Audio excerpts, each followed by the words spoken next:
Bay Talk. You may be wondering, who are these two handsome gentlemen sitting in front of you today? I know I am. Well, Brandon, my name is Sam, and as already introduced... Sorry, my mistake.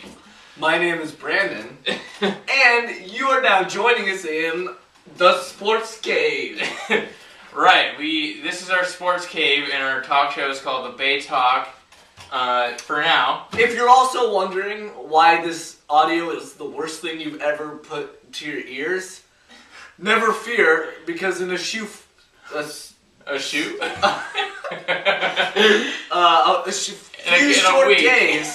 short days, we'll have a spanking new Blue Yeti microphone for you guys, for our fans, or free agents.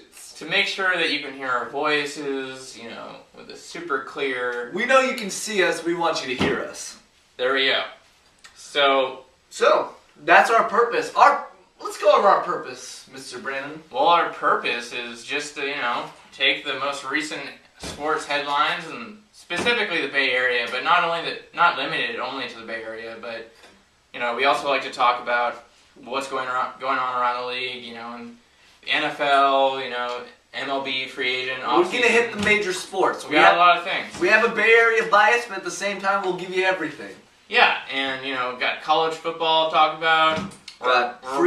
Baseball free agency. Yeah, the Stanford Oregon game's going on later tonight. We will be watching that. We are going to be watching the Stanford Oregon game, and you can pretty much guess who we're rooting for. The Stanford Cardinal. Not. Anyways, to begin, earlier this week, there's been a lot of controversy over Penn State and Joe Paterno. He didn't actually commit the crime. It was Jerry Sandusky, the pervert. Some might call him. I would call him that. He's a weird-minded individual. Yeah. Would I partake? Probably not. I don't know. Maybe. But in all honesty, Joe Paterno, he has a responsibility to turn this guy in.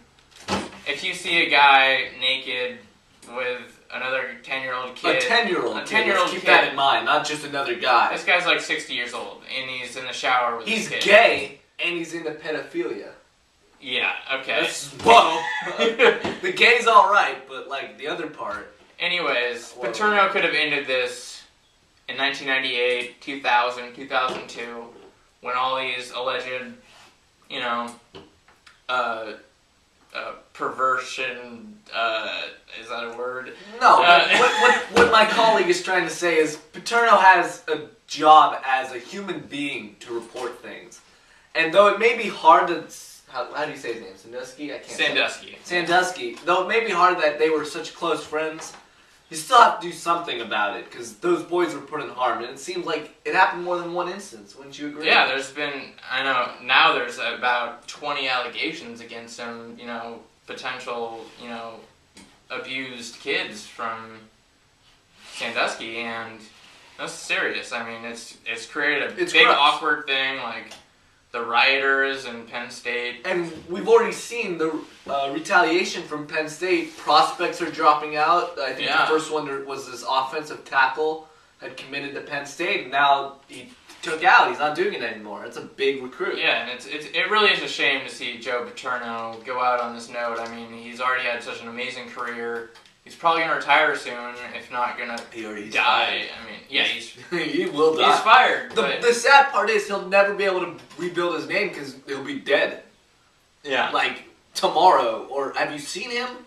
Sam, have you seen Joe Paterno? Actually, I think he looks fine. He's one of the oldest people I've ever seen. If you look at a photo of him when he started coaching, he still wears the same glasses. He looked old then. What happened now? It's 50 years later. He's the same person. He just doesn't age. It's like when I see pictures of Tony La Russa coaching when he was at the A's. He still looked old, and that's 30 years ago.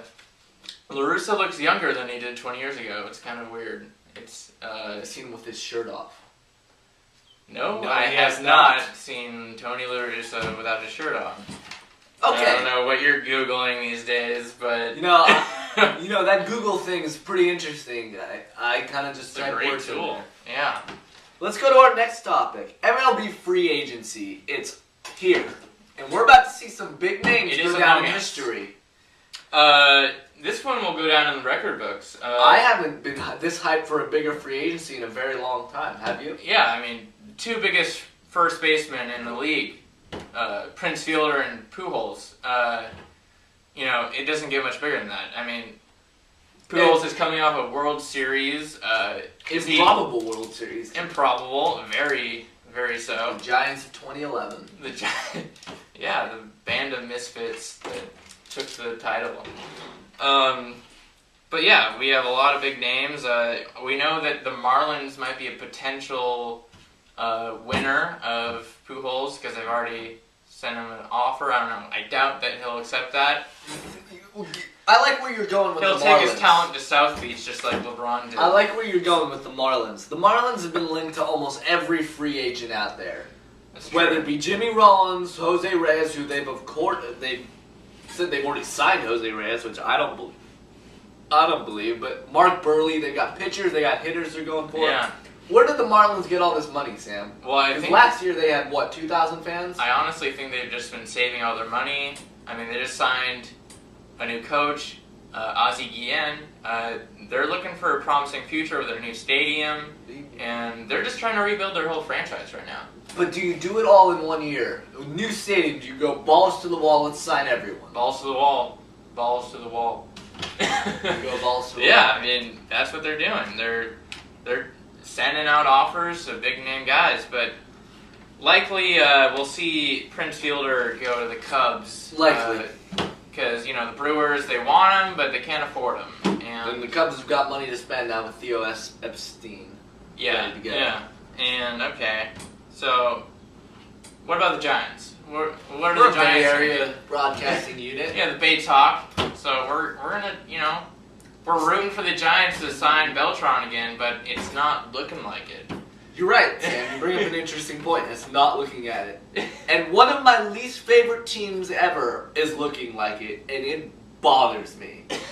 The Red Sox and the Yankees are my two least favorite teams. I hate them both. The thing about the Red Sox is, do you really need a right fielder? Damn it! They have the best offense in the league. Yeah, for real. You think one hole is going to make a difference? Sign some pitchers. You got John Lackey drinking beer in the clubhouse. They think that if they lose a pitcher, let's just sign a big name outfielder. That'll fix our problems. You've got Carl. If we had one Carl Crawford, it'd be ridiculous.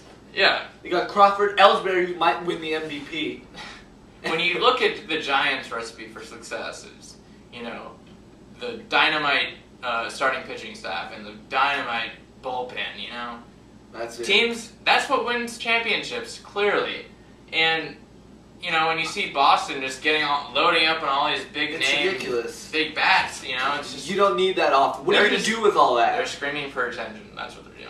They're screaming for media attention. What you're doing is by bringing in one of those big name outfielders. If they bring in Beltran, everyone else's numbers are going to go down, and you owe that to the people you've already signed to give them good numbers. You don't need these other stealing runs, stealing RBIs. Exactly. So, but the Giants, they did sign Melky Cabrera. Well, they didn't sign him. Okay. Well, they traded for him. They traded for him. Thank you for that. You're welcome. We're a team. This is like a Giants trade. This is a Giants trade. I wouldn't expect anything less than this. What did surprise me is they gave away the starting pitcher, which they haven't done often. But can we all agree that Jonathan Sanchez... His time was up. He wasn't really finding his He's groove. a free agent after this year. It was time for him to go. Had some weird feminine eyebrows going on that I didn't really like. He was very metrosexual. And I think there might have been a thing with him and Eli Whiteside. That is a... I'm not putting Eli out there. Eli, you're a good guy, but Sanchez likes you for some reason. You got to be doing something against He might like time. you a little more. You're a 200 hitter. You don't deserve to be in the MLB. You obviously were kissing something to get in the team. Yes. So Melky Cabrera, he brings a lot to the table. He brings speed, which we need. Stolen bases, Well, we need a guy to get on base. 20 stolen bases. He's not that much of an upgrade, but it's still... It's something. Okay, yeah, it's something. It's something better than Cody Ross. right now. That's correct. I think Cabrera has more power than Cody Ross, more average and more steals. So it's an upgrade there. Yes, absolutely. But was Ross our starter at the end of last year? No. Well, yeah, Cody Ross is he's streaky. I mean, he's not a consistent player, and I when think he's hot, he's good. But Melky, he's a young guy. He's only 27. Yes. And he's been in the league a long time. It feels like he's been around forever. I mean, you look at him in the Yankees, the Royals. I mean, he's been around for a while. On the Braves as well. So, yeah, he's a good veteran guy who has some life ahead of him as a Giant. So, we're looking forward to this guy. We can agree his offensive numbers will go down because of the park. Yeah. And the hitters around him. But maybe his average will go up. I don't know. Let's see. We'll hope. Hope for the best. So, maybe, who are some more possibilities for the Giants to sign? A backup catcher. That might sound crazy. Why would we ever target a backup catcher? But we had probably the worst catchers in the history of the Giants playing for us last year. Yeah. Eli Whiteside, Chris Stewart. Yeah, Chris Stewart can play defense, but batting under 200 is... Oh, please, leave. Yeah. Chris Stewart. It can't be an automatic out. It can't be 8-9 automatic out every time. You need some hope. We were seriously... This is Buster Posey, by the way. We were seriously missing this guy a lot. Good to see him. I actually saw some footage of Buster running around bases. That's a good sight for all Giants fans. Definitely. So good to see that guy up and walking again. But we mentioned this before. Maybe the possibility of Grady Sizemore. We know he's injury prone, but can he? Get it together. Throw him in right field. Here's the thing about Grady Sizemore. Yeah, he was injury prone last year, but look at Beltran. He was injury prone the year before. Yeah. And Beltran came back to have a monster year. Who says Grady Sizemore can't do that? He had basically the same stuff, knee problems. Sizemore's younger, and before all of these injuries, he was like one of the top 5 players in the league. Yeah, he was, a top draft pick. He was, He's great defensively, although he might not have the mobility, but in right field you don't need it, besides the gap. Well, maybe, AT&T Park is an interesting place. The right field would be the place to Yeah, put that'd definitely be the place. If we don't get He's Beltran... got a great arm. I'd rather see Beltran, but, he's probably the next best thing. He's probably the next best thing that we can get. Yeah. I like Sizemore. I hope there's something left in his tank. Who else would want Sizemore? The Marlins might if they don't get whoever they're targeting. But, come on. The Marlins will be interesting. It'll be interesting to see what the Marlins get after this free agency and to see what they do. Okay. Yeah. So maybe we can talk about the NFL. The National Football League for you fans that maybe have never heard of it. To get into specifics. So the Niners, who would have thought at the beginning of the preseason, if somebody told me that they were 7-1, I wouldn't believe them. You would have an erection. I would have an erection. Instant erection, because that is awesome. I love to see the Niners at 7-1, but will they be able to hold on to that big lead in the division, and are they going to be able to, hold that 2 seed behind the Packers if, they stay undefeated throughout the season, which I think they will. I think they will too. But, the Niners are looking solid. Do you think they got a big game coming up this weekend, tomorrow actually, against the Giants at Candlestick? The Stick. Is this going to be a blowout, or is it going to be I do not think it will be a blowout. It's going to be close, and it's going to really depend on running the ball. Can the Giants run the ball against the Niners defense? Probably not. Probably not. But can the Niners run against the Giants defense? That's what we got to see. Because we remember in the first 2 games of the season, Gore wasn't running it that well. He was averaging 2 a carry, but now he's got it going. But if they can stop Gore, it's not going to be good. Yeah, and you mentioned it. Our defense is outstanding, but the Giants, Ahmad Bradshaw, he's injured. He's not playing. They got Brandon Jacobs, the big guy. But we got Willis and Bowman. That's all that matters. Those guys are just as big as Jacobs, and they can handle it. Yeah. So, what was I gonna say? Well, I'll take over. Okay. The Niners against the Giants, so we agree it's going to be close. Oh, and yeah, it's going to be close, and the Giants are coming off a big win over the Patriots. I saw some signs, I saw some plays that, maybe reminisce of the 2008 Super Bowl. The comeback late in the game, 2 minutes down, they're touchdown down with 2 minutes left in the game. Manning throws 2 great passes and they beat the Patriots. It was like exactly what the 2008 Super Bowl was. It was a big win, so maybe they're going to be carrying some momentum with them. What's going to be key is putting pressure on Eli Manning, because you cannot give those receivers time. Hakeem Nicks, Victor Cruz, they're big and they're fast. Can't give them too much Victor time out there. Cruz lately is put it on a show. Can our small corners, who have been playing great, keep up? And that's the question we're going to have to find out this week with the Niners. Our secondaries have been playing exceptionally well, exceptionally better than we expected. Yeah. Of course. I mean, we got rid of Clemens. I mean, what were we expecting? Not much. Nothing, yeah. I mean, we're already at 7-1. I don't think any other team in our division is going to get to 7 wins, frankly. Yeah, that's probably. I don't think they'll get to 6. We're shooing the playoffs, but we need to. You got to think of this. The Niners have only played 1 division game. Yeah. We still get to play every division twice. We're going to just whoop them. We're road warriors. I mean, we beat Detroit. We beat Cincinnati. We beat who else? Philly. The Redskins. Philly. Redskins and the Philly. We beat the Dream Team. The Dream Team. The only team we lost to was America's team, but they're not America's team. The Niners are. Yeah, the Niners. Yeah, they're looking solid, and we're hoping the best. We're going for a first round bye in the playoffs. First round bye. That's Green Bay and Niners, and we'll see Green Bay in the NFC Championship game. We hope. That's ideal. That's what we need to see happen. So yeah, good luck to the Niners, and I'm sure Harbaugh will think of something creative to win this game. We saw a couple of linebackers get involved a couple weeks ago. I would personally call them offensive line. I don't know what you would call them. I'm sorry, linebackers. I don't see Patrick Willis making plays. That'd be awesome. I'm sorry, not linebackers. I wouldn't be shocked if Patrick Willis got some offensive play one of these weeks. Not this week. It's too late in the game. Maybe I just predicted it. Against Seattle, the Rams. The Rams. Throw them on the wideout. The Arizona Cardinals and the St. Louis Rams were predicted to be leading our division at the beginning of the season, but we could clinch the division, really, if you think about it, with this win.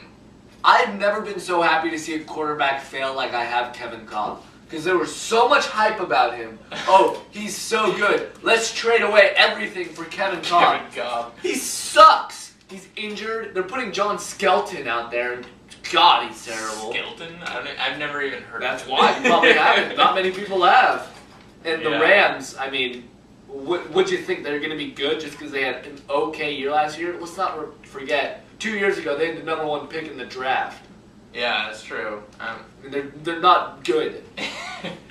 So anyways, if we look at probably the only better team than the Niners in the league right now, the Packers. AFC and NFC. They're playing Monday Night Football against the Vikings, and if they're going to lose, I think it might be this week. I think the Vikings.